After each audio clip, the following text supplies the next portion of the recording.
नेपालको विकासको क्षितिजमा एउटा चम्किलो अध्याय थपिएको छ।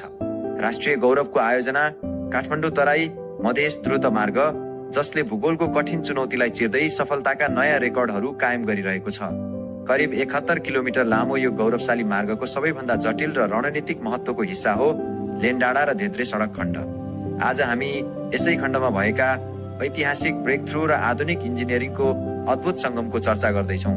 मकवानपुरको बकैयाँ र गढी गाउँपालिकाको चुनौतीपूर्ण भूगोलमा नेपाली सेनाको नेतृत्वमा निर्माण भइरहेको यो खण्डले नेपाली प्राविधिक क्षमतालाई विश्वस्तरमा प्रमाणित गरिदिएको छ। यहाँका अग्ला पहाड र गहिरा खोजहरूलाई छिचोल्न निर्माण गरिएका जुम्ल्याहा सुरुङ मार्ग, ट्विन ट्युब टनल्सहरू यस आयोजनाका प्राण हुन्। सफलताको कुरा गर्दा धेद्रे सुरुङ मार्गले पहिलो खुसी ल्यायो।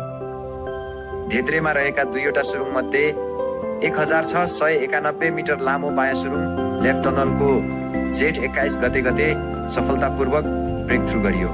त्यसको लगत्तै 1728 मिटर लामो दायाँ सुरुङ राइट टनलको पनि साउन 7 गते ब्रेकथ्रु सम्पन्न भयो।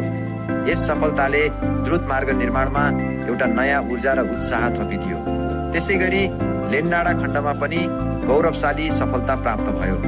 लेनडाँडाको 1633 मिटर लामो दायाँ सुरुङको जेठ 4 गते नै ब्रेकथ्रु भइसकेको थियो भने 1612 मिटर लामो बायाँ सुरुङको पनि असार 27 गते अन्तिम खन्ने काम सकिएर ब्रेकथ्रु गरियो। यसरी छोटो समयको अन्तरालमा यी महत्त्वपूर्ण सुरुङहरूको ब्रेकथ्रु हुनुले नेपाली सेनाको कार्यदक्षता र समयबद्धतालाई प्रष्ट पारेको छ।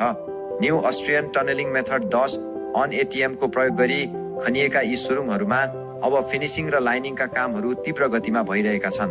तर यो खण्डको विशेषता सुरुङमा मात्र सीमित छैन।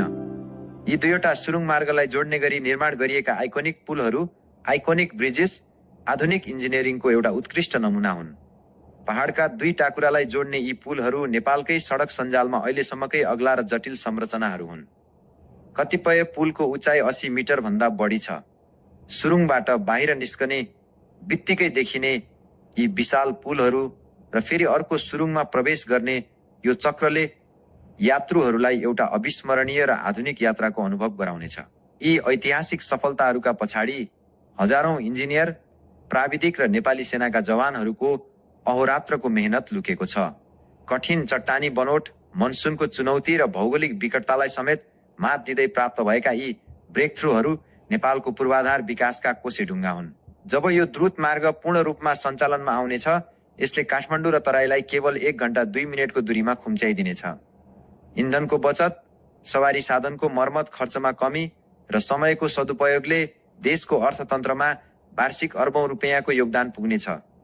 विशेष गरी लेनडाँडा र धेद्रे खण्डको यो प्रगतिले आयोजना तोकिएकै समयमा सम्पन्न हुने विश्वासलाई अझ बलियो बनाएको छ।